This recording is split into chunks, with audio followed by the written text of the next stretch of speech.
Hello and welcome to ETStudios. I'm Himanshi Tiwari joining you from the Great India Retail Summit 2025. Now, fashion trends change fast and so do customer expectations.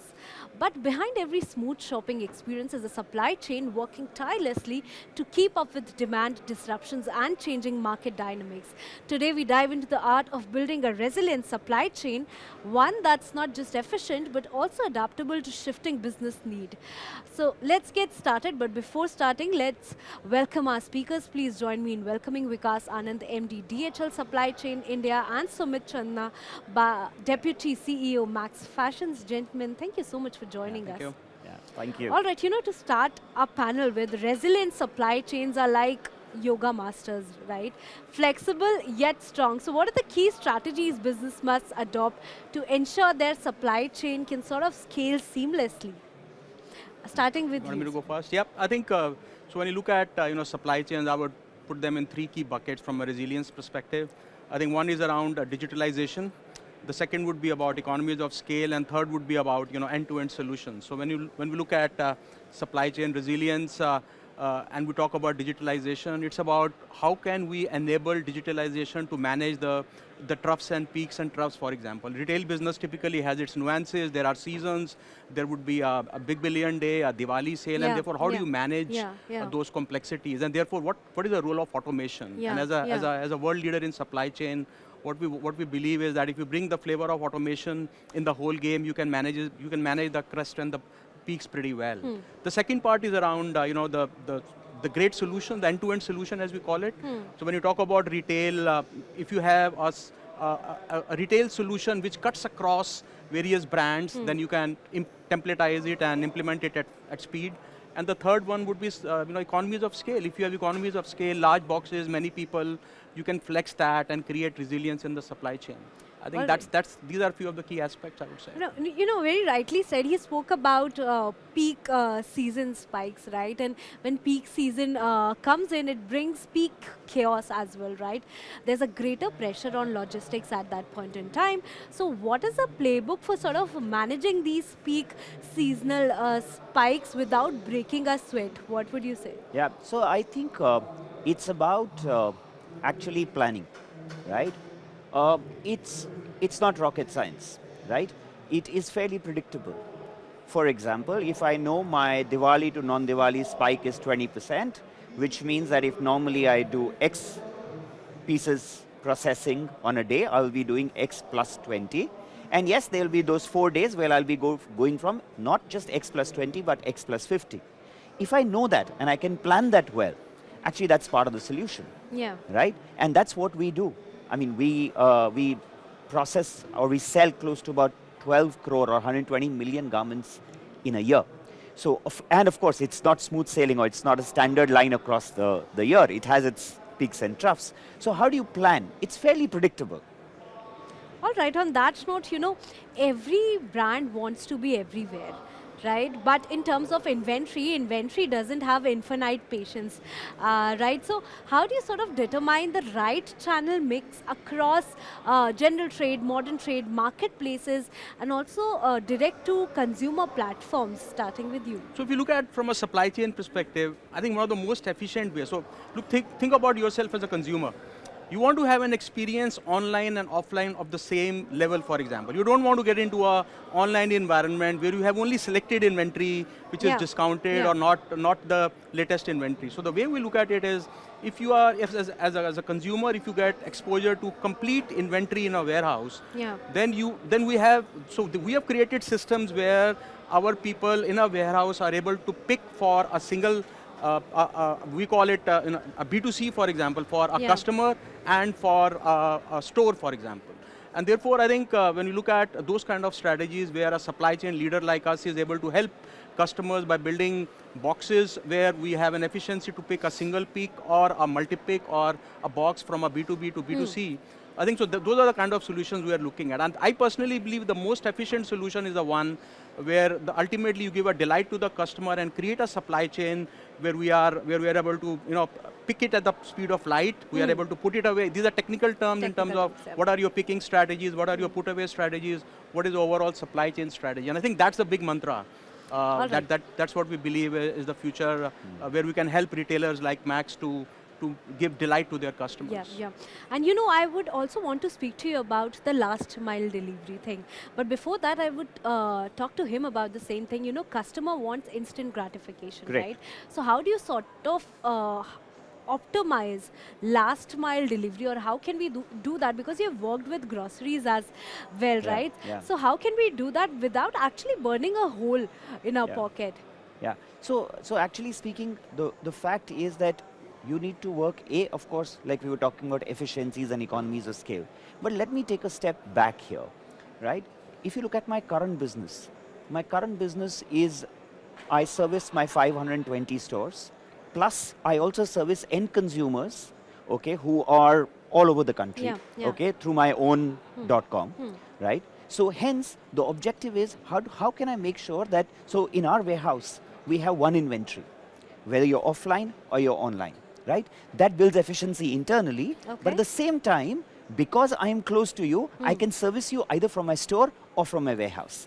So it's about marrying the two together. And any business, I personally believe, any business at the end of the day needs to be sustainable, right? So just to make sure that I deliver to the consumer, but I keep burning money at a transaction level is at the end of the day not sustainable beyond Yeah. a point, right? So you need to make sure that you build economies of scale, but at the end of the day, the economics of that order need to work Yeah. for it to be sustainable. Yeah. I think yeah, one more point please. to that. When we talk about last mile, I think it's about the end-to-end IT integration. So Yeah, when we look yeah, at, say, yeah. a scenario where we are servicing a customer as a supply chain partner, we are integrated with the customer, which means that we have visibility to the order flows, what we get. And once we have picked and packed, we have the warehouse management system talks to the transport management system, and we have built algorithms which is the most efficient way. So if DHL is most efficient and X number of pin codes, the partner is DHL, and therefore there's a partner agnostic approach Yeah, in a way that yeah. who is best suited to serve the last Serve the mile. last And therefore mile. the algorithms work very, very smartly.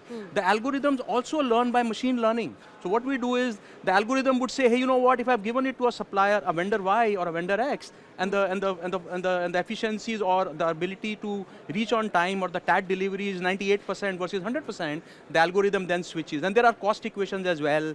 So I think we are moving in an age where machine learning is teaching us how can we bring cost down and create customer satisfaction on the last mile piece as well. All right, gentlemen, see, as a consumer, when I purchase something online or even offline for that matter, there are a lot of times when I want to return that piece, and returns are the inevitable part of the e-commerce, right? But my question, see, as a consumer, I would want a seamless experience, right? The ultimate consumer satisfaction comes in with the seamless experience, right? yeah. And which is why I'll come back to you again and again. But when it comes to e-commerce, how do you sort of, I would like to know this from both of you, how do you sort of keep a balance between customer satisfaction and also, keeping the cost in check when it comes to reverse logistics? Starting with you, Sumit. Yeah. So, see, the fact is that when I sell to you, if you are an online customer for you, I should know that there is a 25% chance of you returning that product, because that's the reality for most businesses, even higher, right?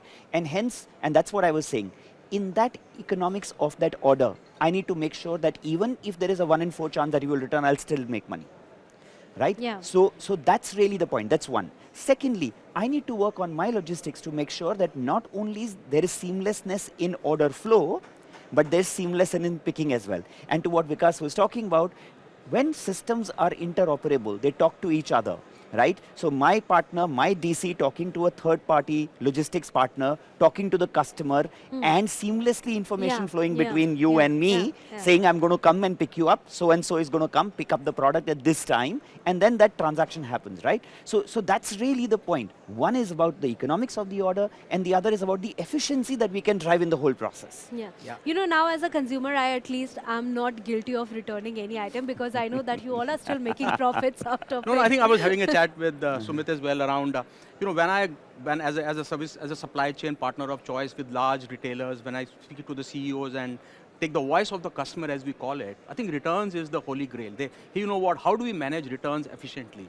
And therefore, there are various ways of doing it. And I was telling him as well that the solution that we as DHL Supply Chain have brought in is a multi-client return solution. So what a multi-client return solution means that, right, the product need not go back to the warehouse of the same brand, but it comes into a multi-client facility where we have an ability to do changing, ironing, spot cleaning, dry cleaning, changing labels, repacking it. And we can do it for multiple customers, which means that economies of scale coming in, there's an IT enablement, and we can bring the inventory very, very fast. So I think, to be honest, from a supply chain perspective, returns is a great problem to solve. And I think as supply chain company, we are working very hard to make it more slick, and we have various solutions to that already. All right, on that note, tell me about technology also. See, you spoke about technology a lot throughout all your answers perhaps. A technology it may be AI-driven demand forecasting or smart warehouses. What are those innovations that you see are going to come or are going to shape up the entire supply chain in the upcoming 3-4 years? I think, there are multiple facets to that. One is the softer part and one is the brick and mortar part. So when you look at the softer part, which is the IT part of it, I talked about the fact that when we have data about our customers, we know where the product is going, where the product is coming from. It's your ability to forecast and help our customers. So if you are able to look at the demand patterns over multiple years, you are able to develop seasonality patterns, and therefore we are helping our partners to stock better using those intelligent IT tools. So that's the softer part of it. From a brick and mortar perspective, we as a global company believe that robots and people will work collaboratively to create world-class solutions. So there are multiple ways of doing it. There are assisted picking robots, there are follow-me bots. So what typically happens is that these robots work with our workmen on the ground and create massive efficiencies. So I think very, very exciting times, and I think what we see is both the IT enablement softer part and the brick and mortar part is what is changing the landscape for supply chain, and we are at the front run of making it globally. All right. And in India. And in India, all right. India and also going global, but coming to you, as we are ending this conversation, let's talk about the collaboration which is happening right here at our studios, our supply chain partner and a retailer. India is a diverse market from metros, tier 2, tier 3. How can brands sort of collaborate with the supply chain partners in order to sort of serve these varied markets efficiently? So actually, today, if you look at the scenario, there is a lot of collaboration, right? Because every brand ultimately, depending on where they are and where the consumer needs to be serviced, will use a plethora of partners, right? To make that last mile, you were talking about last mile delivery, to make that last mile delivery. What happens inside the box will vary from brand to brand. Some brands will outsource to people like DHL, some brands will choose to do it on their own. But once that product leaves the warehouse, then it is actually 4, 5, 8 different players who will then, you will work saying who is the more efficient, who is the most cost effective, who can get it fastest, so on and so forth. And that's how the last mile delivery will happen. So that collaboration is happening full steam. And that's why you are able to get the product when you get, and that's fairly quick. See, we are ending this panel, but without talking about sustainability, we cannot end this panel, right? I've spoken to so many people, but everyone just tell me that, making a sustainable supply chain is difficult, right? Everyone talks about sustainability, but how to create that sustainable supply chain? So on that note, with sustainability now becoming a key priority for everyone, even the consumers, right?